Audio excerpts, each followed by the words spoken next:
Muy buenas a todos, mi nombre es Juan Pablo Briones Lara y dentro del módulo de modelación y automatización, esta vez les voy a mostrar el modelado de una suspensión de un cuarto de vehículo. Comenzando primeramente con un poco de la evidencia de nuestro primer día de trabajo, en el cual intentamos plantear el modelo en cuanto a las ecuaciones diferenciales del pequeño modelito que ven del lado izquierdo.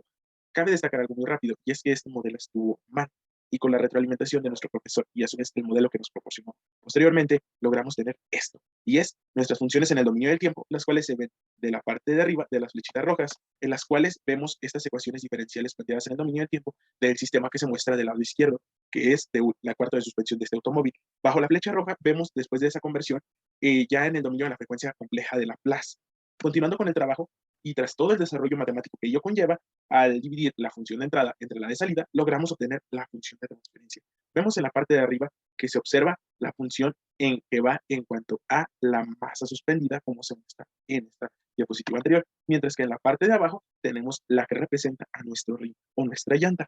Continuando con ello, y después de esto, pasamos a la validación de este modelo en cuanto a simulación. Con los datos que aparecen en pantalla, se probaron tres escenarios, los cuales son un camino empedrado, un tope y un banquetazo, de los cuales obtuvimos las siguientes gráficas, pero antes de ello, en el esquema de MATLAB, que fue a partir de switches, para poder en la misma simulación mandar varias señales, y a su vez con el bloque derivador podríamos observar las velocidades, y con el scope normal de las salidas podríamos ver las posiciones.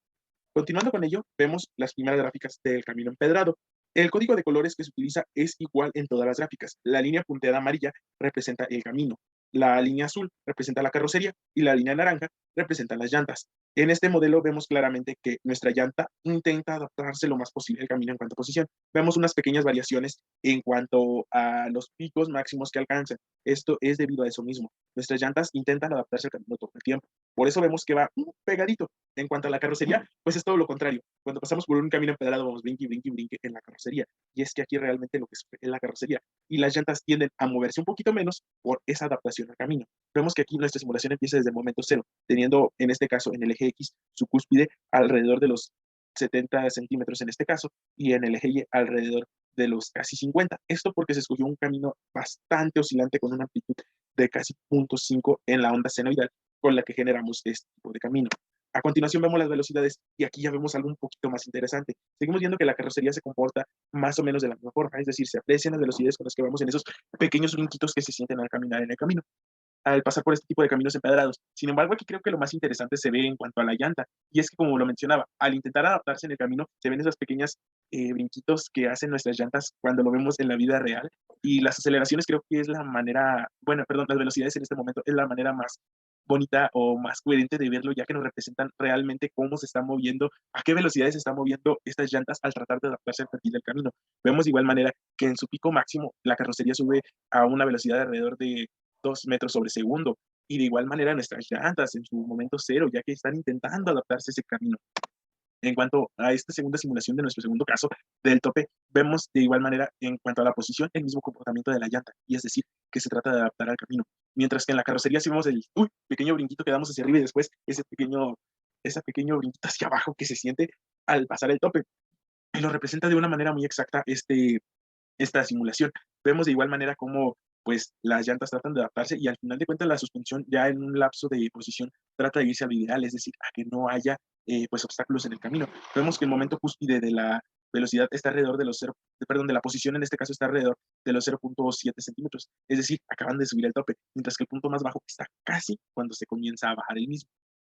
A continuación vemos nuestras gráficas, ahora sí de velocidad, que en este caso están igual en metros sobre segundos del eje Y el tiempo en el eje X. Aquí vemos algo muy similar, y es que pues la carrocería vemos la velocidad con la que da ese brinquito y después la velocidad con la que el carro se vuelve a pegar al suelo después del tope, pero también vemos lo que sufre la llanta, y es algo que no podíamos apreciar en la simulación anterior. En la simulación anterior solamente veíamos que la llanta se trataba de adaptar lo máximo al camino, pero aquí sí vemos lo que sufre cuando está subiendo la llanta, es decir, esa velocidad que tiene que aumentar para que se adapte al camino. Igual en el punto medio vemos cómo empieza pues a bajar esa velocidad y después cuando baja, baja de golpe. De igual manera vemos cómo después de esto los amortiguadores y resortes comienzan a hacer su trabajo para tratar de llevar la situación hasta el punto donde ya no hay obstáculos en el camino. Finalmente vemos lo que sucede con el banquetazo, esos golpecitos que de veras duelen a nuestros amortiguadores y que la mayoría del tiempo los rompen. Y aquí vemos por qué. Y es que vemos en la línea amarilla que aquí el mayor cambio de posición en el segundo cero o 0.1 de la simulación es la llanta, es la que más se mueve. Posterior a ello, como una reacción desencadenante va la carrocería, pero la llanta en un primer momento es lo que se mueve de manera más violenta. Y esto explicaría por qué en conjunto estos dos movimientos tan violentos logran que nuestra suspensión se rompa. Vemos como también después de ese pues, banquetazo, se trata de ir a esa situación ideal donde no hay obstáculos en el camino, pero vemos que es un movimiento muy violento, que el cambio de posición es casi instantáneo. Estamos hablando de que alrededor de 0.5 segundos posteriores del banquetazo, ya las fuerzas alcanzaron su momento tope. Las posiciones, en este caso, tanto de la carrocería como de la llanta. Vemos cómo a partir de ahí empiezan a amortiguarse hasta llegar a tratar de buscar esa situación ideal. Y en cuanto a las velocidades, uy, vemos más de lo mismo.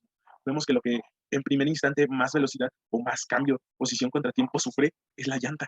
Posterior a ello vemos que pues, la carrocería sí se mueve en consecuencia, pero la velocidad a la que ésta se mueve sí. De manera que vemos que lo que más sufre en este escenario es la llanta. Por eso mismo de que trata de adaptarse al camino, es la que instantáneamente más velocidad adquiere, es la que instantáneamente más posición cambia. Y la carrocería obviamente se va a mover en consecuente, pero el movimiento no es tan lento. De igual manera, vemos que aquí alrededor del 0.1 ya ocurrió tanto la velocidad más violenta en la carrocería como en la llanta.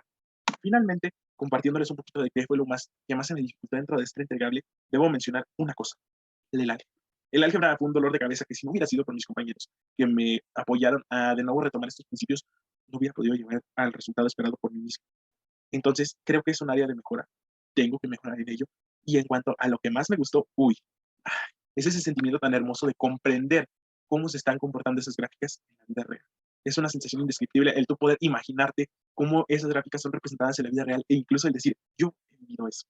Entonces, es algo de lo que me ha encantado que hemos visto en esta materia, el cómo a través de la matemática y de las funciones de transferencia podemos modelar cosas que ocurren en nuestra vida cotidiana.